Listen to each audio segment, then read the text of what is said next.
Hey guys, it's Jake here with eTrailer. Today we have a 2024 Ford Maverick and we're going to be taking a look at and I'm going to show you how to install the Roadmaster Direct Connect base plate. Our base plate is going to be our connection point to the front of our Maverick so we can flat tow it safely going down the road. We've got our Roadmaster Nighthawk tow bar connected to the base plate. It will have removable tabs so that whenever you're not flat towing your vehicle, the front of your vehicle looks very, very clean. It's going to have integrated safety cable loops that you can just tie your safety cables directly into it. Some base plates will have safety cable loops that are pretty difficult to get to or to hook to because they're either too close to the tabs, but these are very, very easy to connect up. A few other things that I like about this base plate is that it's going to give you a tab to bolt your breakaway switch directly to it, and it'll give you two tabs to mount your 6-pole plug up to it. And these might seem like really little things, but when it comes to the front of your vehicle, you'd like to have to do as little cutting as possible. To get this base plate installed, we are going to have to do some significant trimming behind the fascia, but this front bumper will not get trimmed at all. It'll all stick out right through these bottom louvers, and it'll look like it's from the factory, and that's very, very important when it comes to accessories for me. In addition to our base plate, you are going to need 4 other main components to flat tow your vehicle. One is going to be the tow bar. You're going to have a electrical system, so to get the lighting signals from the back of your motorhome to the back of your towed vehicle. You will need a supplemental braking system and safety cables. 2 other things that you may need for your flat tow setup. We installed one of them. It's going to be a charge line that'll help to keep your battery in your Ford Maverick charged when you're traveling down the road, because you'd hate to get to your campsite and find out that your vehicle is dead. It's definitely recommended to do that because the battery in the Maverick is not super big, so it doesn't take long for it to die when you're traveling down the road. Another thing which we did not end up needing would be a high-low adapter, which essentially is a hitch extension that you put in here to make sure that your tow bar is within 3 inches of level. So for example, we had 16 inches from the ground to the center of the hitch pin hole on our motorhome, and we have 14.5 inches from the ground to the center of our hitch pin hole on our base plate. So we were within that 3 inches. We were only 1.5 inches away. If you're at 4 inches away, you'll want to get a high-low adapter to be able to make up for that space. So we spoke a little bit about the installation. To talk more about it, this base plate is not super difficult to get installed. You are going to need some tools at home to be able to cut some of the plastic behind here. You will have to remove the front fascia, or the more commonly known as the front bumper of the vehicle, to be able to get this installed. But like I said, once you get it on there, it is very, very clean and you don't have to do any trimming on the bumper. But with that being said, let's go ahead and look at that. To begin our installation, we're going to need to take 4 10mm screws out of our top here. And we're eventually going to have to take the front fascia off of this vehicle. So that's the beginning part of it. We'll take a 10mm socket and get those removed.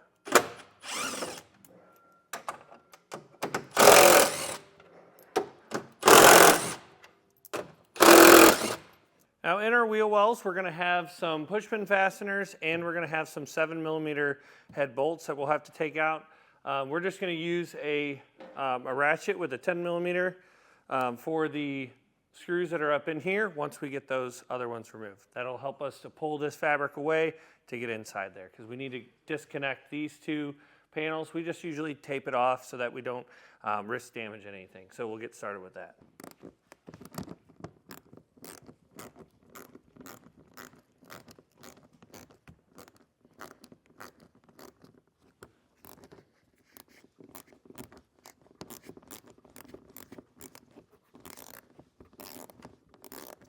We got one of our 7mm out here. We got 2 more down below, and then our push pin fasteners will be starting down here and go all the way up to the center of our wheel well.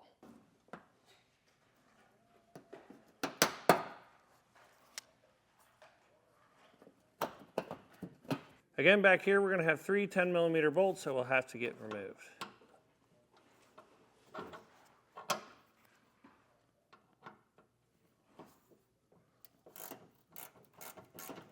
Now we're going to take a T30 Torx bit and we're going to have 4 screws in these kind of cutouts here that we'll have to take out.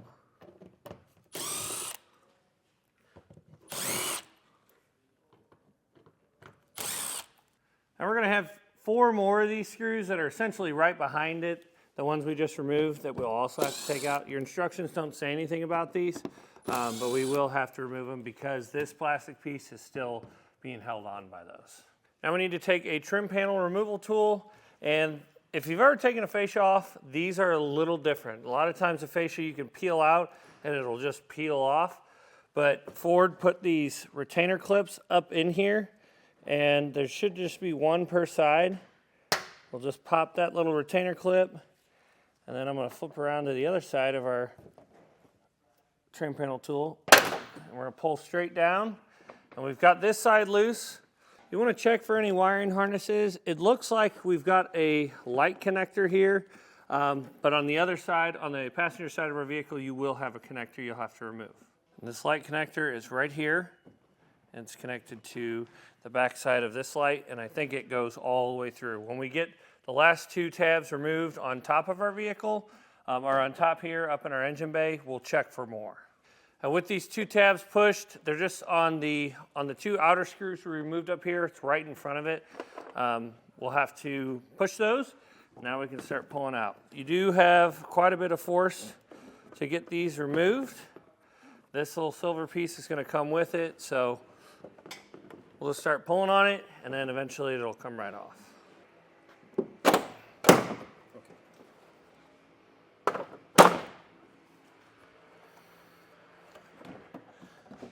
Check for wiring harnesses, and we've got no more. So we'll set our fascia in a safe place.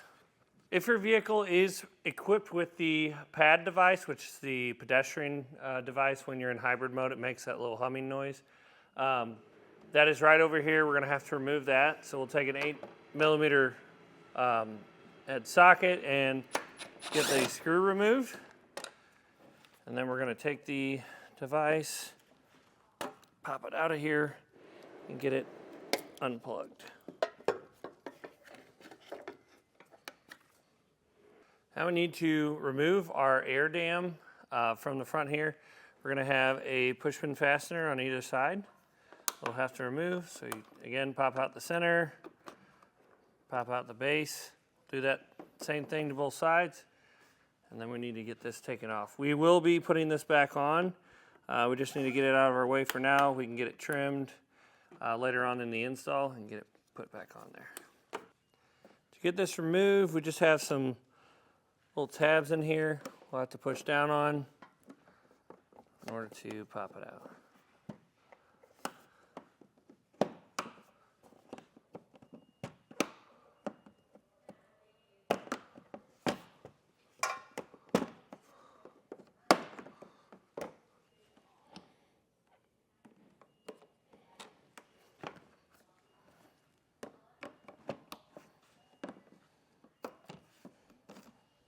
Now we need to start trimming on our damper here. This is our air damper that allows these louvers a lot of airflow to come through or not. There's lots of charts in your directions. That's going to be the easiest way to be able to get all this stuff marked out. We're going to start with cutting this ladder right here. That's what they call it in the instructions. We just drew a straight white line across here. We'll take a multi-tool and cut that off.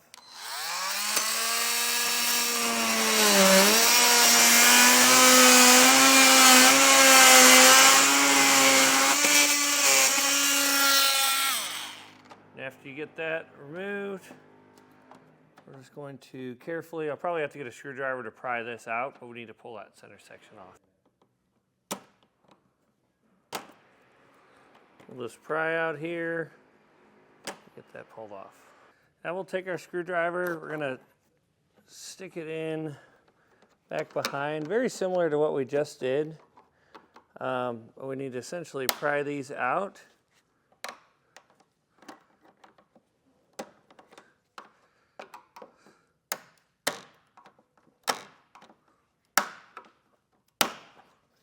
Just like that.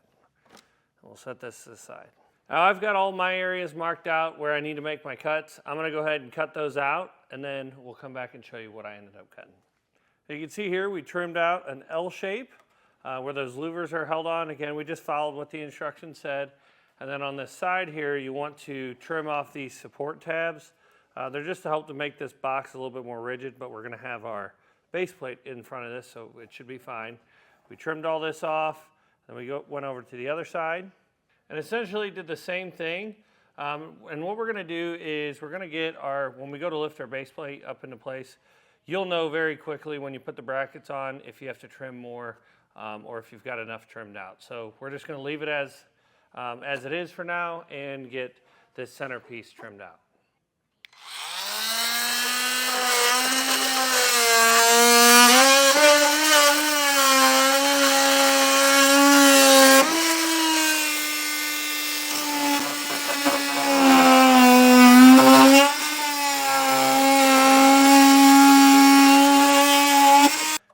Put our air dam back on, and we're going to essentially be removing the lower half of it, but we can put it back up into place to get it marked out. Now we're going to have to cut from where we drew our line here on the side. We'll draw it straight over, and we need to cut this portion out, or cut a line here, cut this top part, and then cut the same line on the other side. And essentially we're just going to lower this whole portion.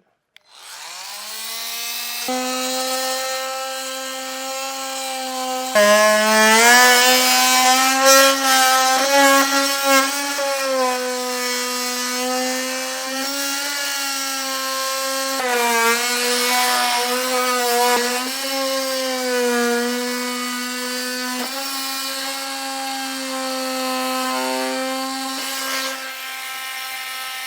we're just going to take our razor blade and we're going to come back and trim any of these burrs that are on here from the plastic melting. Just trim it up, make it look nice. We'll have a 15mm socket. We need to take this nut out back here. Your brackets that go on the sides here are going to be side specific, so whenever we go to put them up, make sure you got the right one.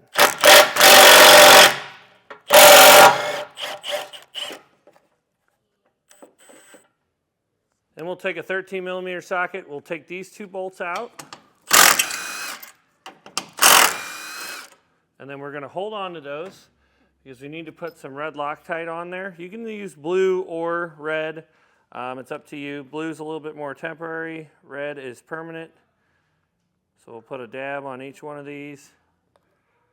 I like to kind of spin them together so that they get coated evenly. Then we're going to take our bracket. Again, you want to make sure that it'll line up properly. And you'll know very quickly if you have the wrong one. So your two holes on the bottom will line up. This tab's going to be out front. And then your hole up front over that stud, it's going to line right up. We'll take these bolts and put them right back in.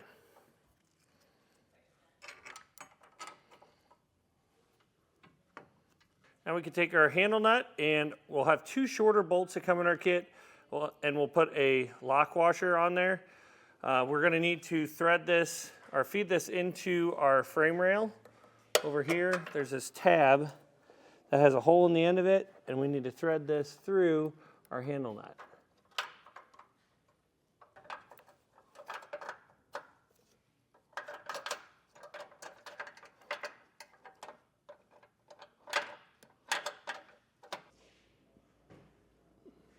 Then you want to get your pad sensor mounted back up. This you may have to get creative with because the wire that is attached to it when you connect the harness back up is very, very tight. So just get creative and get it mounted up safely. Now with an extra set of hands, we've got Joe here with us. We'll lift our base plate up into place. Now I will tell you that we just tried to dry fit this. We did end up having to cut some more out on Joe's side on this plastic piece here. So just trim what you need to once you get it up to this point. But then we're going to take our bolts and slide them in from the outside in, and then we can get our hardware started and threaded on. And we'll put a flat washer, then a lock washer, and then our nut on the inside of this bolt.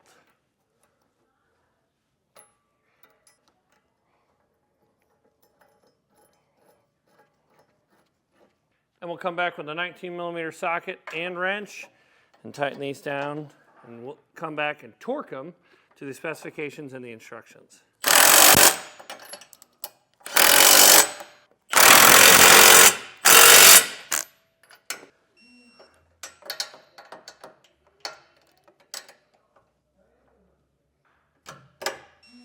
Now that we've got our base plate installed, we can go through What I'm going to do is install all of our other flat towing components, so our diode wiring, our braking system, stuff like that.